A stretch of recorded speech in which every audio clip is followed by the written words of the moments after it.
Happy Friday, August 23rd. I'm Paul Hukalak. And I'm Lisa Rufionge, and this is TV7.ca News. Thanks again to Coro Collective for our decor items. The city is looking to make changes to the solar panel bylaw. Fountain Park Pool is scheduling a closure, and the city is getting ready for a tasty festival. But first, our city is growing and needs more land to expand. The City of St. Albert and Sturgeon County's Annexation Negotiating Subcommittee met on August 15th to discuss the city's proposed annexation of a portion of land from Sturgeon County. At the meeting, the subcommittee discussed refinement of the annexation boundary as well as possible implications. The parties also recognized that there are matters outside of the annexation process that are of mutual interest to both municipalities. St. Albert Councillor Ray Watkins and chair of the Annexation Negotiating Subcommittee is quoted as saying, "The collaborative process has been very informative as we are able to have thoughtful and considerate conversations that address the needs of both residents and councils." Sturgeon County Mayor Alana Natu added, quote, "Both municipalities understand how important collaboration is to this process, and we will continue to work together to find a mutually agreeable outcome." The Annexation Committee is a subset of the Intermunicipal Affairs Committee, or the IAC, which is made up of all members of both councils. The annexation negotiations formally started back on December 6, 2017. The next meeting of the Annexation Negotiating Committee is scheduled to take place on September 20th, 2019. For more information on the proposed annexation, visit stalbert.ca/annexation.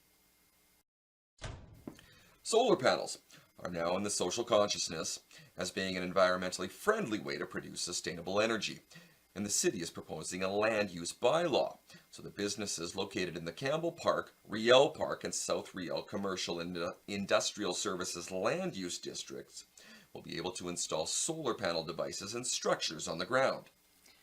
The proposed amendments to the land use bylaw add a definition for solar collector, ground, and expand on the current definition of solar collector to distinguish between ground, roof, or wall-located devices and structures. The proposed amendment removes the previous requirement that the solar collector must be attached to a building only. Previously, solar panels must be mounted on roofs and walls of buildings. This includes carport structures and building integrated systems where the solar module is the roof tile itself. Under the proposed amendment, the location of flat roof systems would be allowed in designated land use districts. If amended, the LUB would also remove the existing regulation that a solar collector mounted on a wall has to be located a minimum of 2.4 meters above grade. City Council heard first reading of this bylaw on August 19th, and the proposed amendments are scheduled for second and third readings on September 16th. The amendments reflect an acknowledgement that changes in technology do impact on the City of St. Albert land use bylaw and aligns the city with similar approaches adopted by other municipalities. Solar energy benefits individual owners as well as the environment and supports the city's environmental master plan goal of reducing greenhouse gas emissions. Energy from the sun, one of the most widely used renewable resources, provides a consistent source of solar power throughout the year. This reduces St. Albert's contribution to climate change and contributes to St. Albert's and Alberta's reputation as environmental stewards. And here is Crystal Lucier once again with Financial Focus. I want money. There are hundreds and hundreds of tax deductions and credits that are available to Canadian taxpayers. Yet every year, people try to claim items and things that are ineligible. No matter how convincing your argument may be, there are some things that just can't be claimed. Some of these are quite funny. Business pets. An in-home daycare worker wanted to claim 2 iguanas as business expense, stating that the reptiles were entertainment for the children. According to CRA, unless your animal is specified as a service animal or you have a farm situation, pets cannot be claimed under the business. If you do this claim and you are audited, it will be disallowed and you will pay not only interest but penalties on any of the expense tax owed. Feeling better. People have tried to claim many costs in regards to medical expenses. I have seen The cost of lobster tried to be claimed because of somebody from out east stating that they were homesick. I've seen visits to oxygen bars in Las Vegas to cure hangovers tried to be claimed as a health expense. I have seen high-end headphones claimed as hearing aids, which was disallowed from the person's income tax return, and we had to do an adjustment and amendment. I've also seen somebody try to claim a 5-star Bermuda holiday as a depression cure and a medical expense. These are not allowable items. When it comes to medical expenses, only necessities are allowed. Travel is eligible only more than 40 kilometers if you're referred to a specialist, and this does not include travel to 5-star resorts in Bermuda as medical necessities. Looking good isn't cheap. However, it's also not tax deductible. Service people and servers have argued for years that weekly haircuts, manicures, and breast implants provide bigger tips and help with their income. Although that might be true, CRA does not view these things as expenses for your employment or tax deductible expenses. Fast and Furious. Often we see speeding tickets claimed as an employment expense if you're a commissioned salesperson and you state that you are trying to get to clients faster, service clients faster to make more income, and end up with tickets. Those cannot be claimed as employment expenses. They are not part of your employment. However, the interesting thing is that I have seen legislation go through where tickets have been claimed by business owners if you're driving a business vehicle. Make sure that you get some advice if you're trying to claim something that seems a little bit unreasonable, because CRA will adjust and they will incur interest and penalties. Make sure that you know what you're claiming is actually allowable so it doesn't come back to bite you in the butt later on. I'm Crystal with Preferred Tax Solutions, and this is TV7.ca. I want money.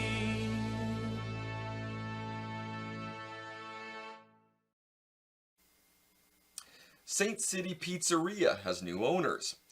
After working together for years in the restaurants industry, Christopher and Patrick decided that it was time to take the plunge. Saint City Pizzeria is this week's Business Spotlight.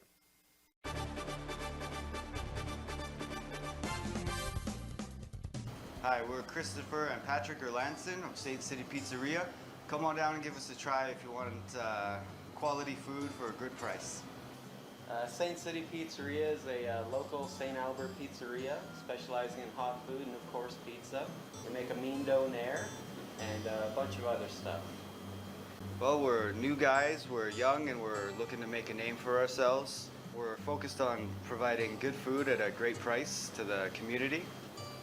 Well, we've started coming up with our own creations right now. We've got our cheeseburger pizza. We do a pretty nice chicken jalapeno pizza.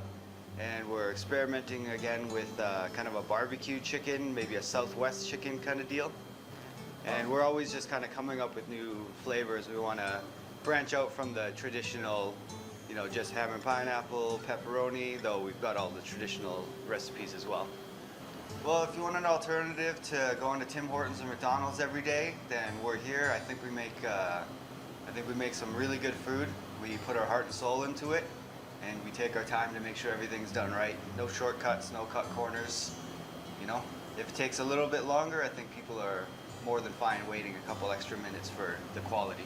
Come on down to Saint City Pizzeria. We're open every day of the week, 12 to 9, so lunch and dinner.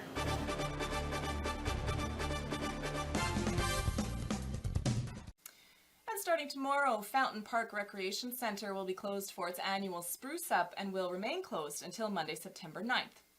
The Spruce Up gives staff the opportunity to conduct any required maintenance and to complete other major Spruce Up initiatives. Some of the improvements planned for this year include new competition pool lights and, of course, a deep clean of the entire facility. Guest services and the Skybox Cafe will be open during the shutdown, and you can still use the facility for program registration, or of course you can always visit Service Place or Grosvenor Outdoor Pool for your swimming needs. But remember, the Grosvenor Outdoor Pool and Woodlands Water Play Park will only be open until September 2nd of this year. For more information, please visit fountainpark.ca.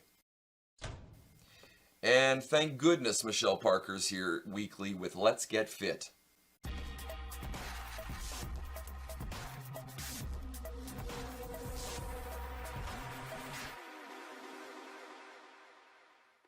Well, welcome back everyone.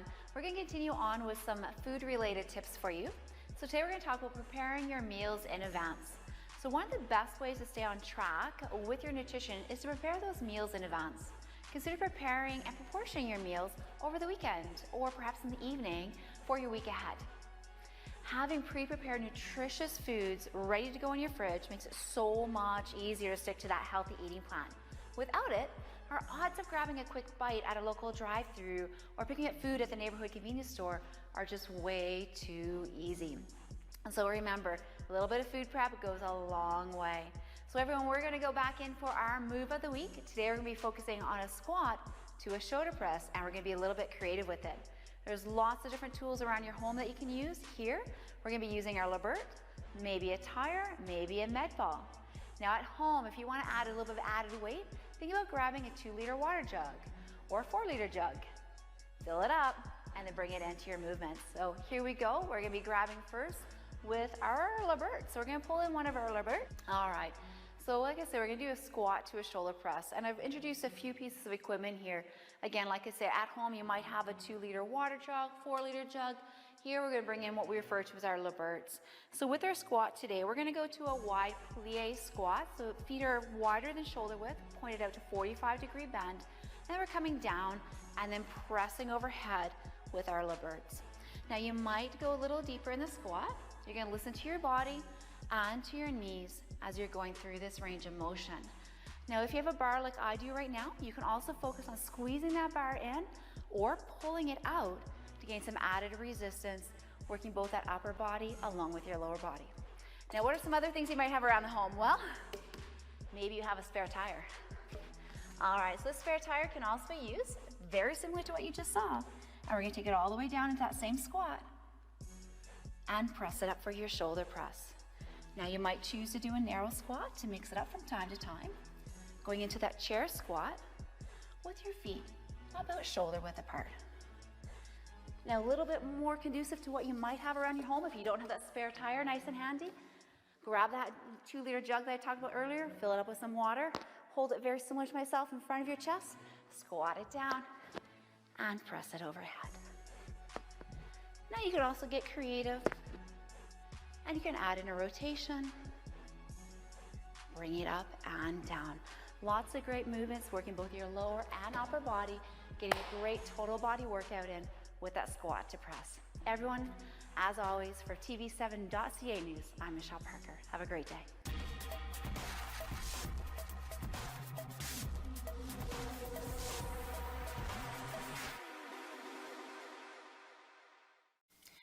Well, here's a story that I think we can really sink our teeth into. Our city will host its 6th annual Dig In Food Festival, proudly presented by Averton Homes, September 12th to 18th. This extremely busy festival takes place at various venues throughout the city, providing attendees an intimate, hands-on experience to connect with friends while celebrating the food of the St. Albert region. The variety of available workshops and culinary tours offers participants the chance to experience food in a whole new way. Starting on Thursday, September 12th, join Karen Anderson and Matilda Sanchez-Turi at the St. Albert Public Library for an author reading of Food Artisans of Alberta from 7 to 8 p.m. as they share their adventures through Alberta's food scene. Tickets are free for the author reading, and stay after for more conversation over dessert and wine. Tickets for a dessert and wine add-on are $15. Then on Saturday, September 14th, you can become a bread wizard as you learn the tips and techniques of making an amazing loaf of bread the no-knead way from 10 a.m. to 12 p.m. at the Little White School. This is a hands-on class presented by Bread Love, so be sure to come prepared to have fun and learn. Tickets are $75. Although bread is my thing, on Sunday there will be a beef and brews workshop and dinner.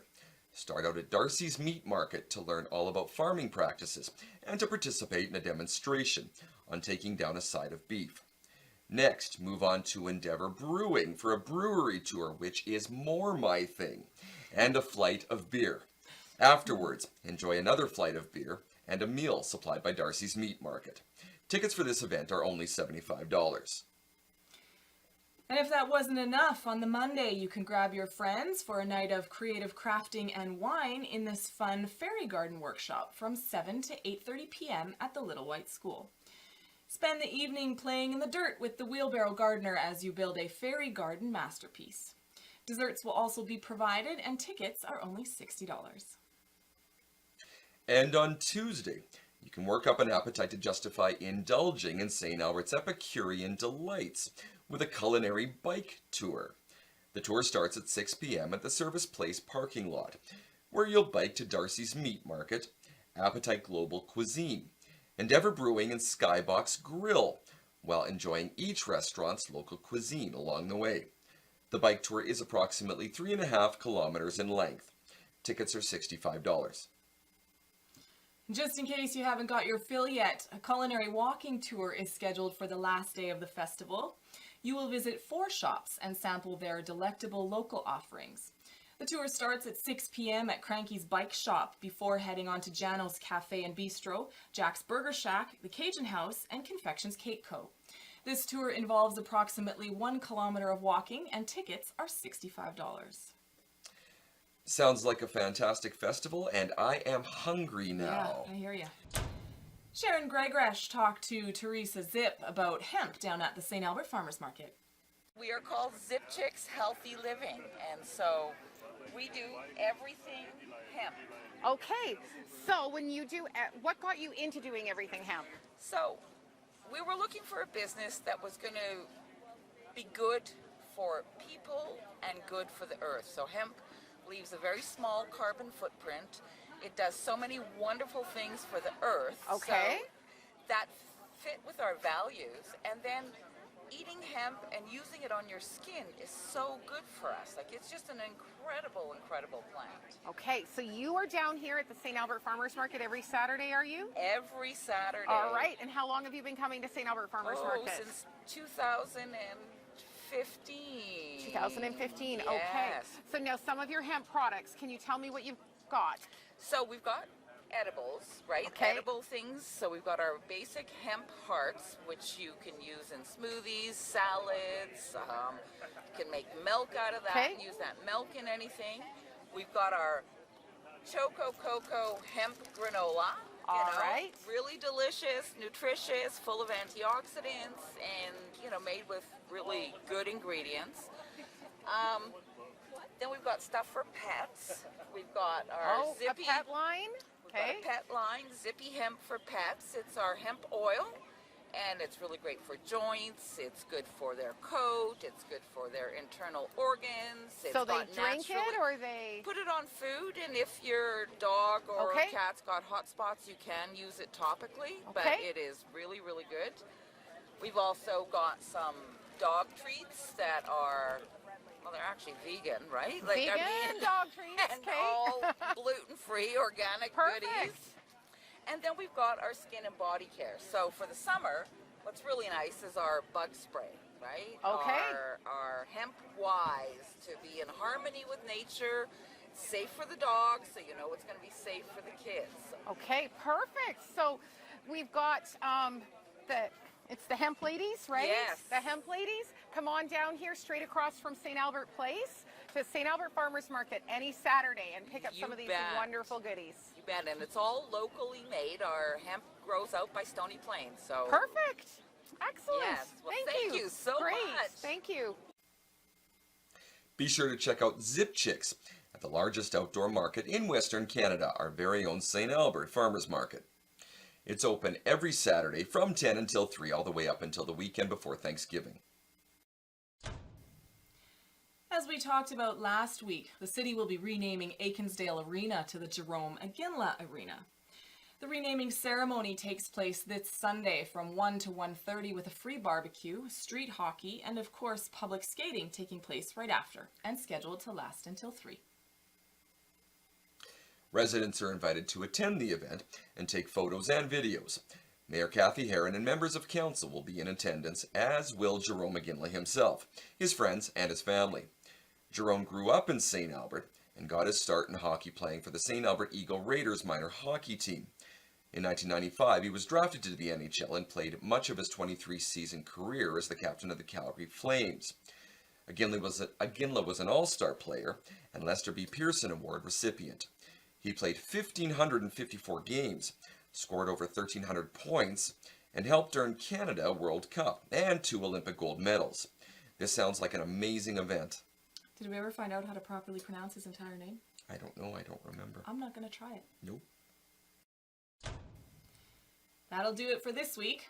Once again, if you have any community events or news you'd like to share with our viewers, please send us an email at news@tv7.ca. From all of us here at your very own IPTV station, I'm Lisa Rufionge. And I'm Paul Huckalak. Cheers. Hey everyone, I'm Paul Huckalak. Thanks for checking out this video. If you want to stay up to date on everything going on in St. Albert, please don't forget to like us on Facebook or click the notification icon on YouTube. And of course, you can always check us out on our website, www.tv7.ca, or our Roku channel. Cheers!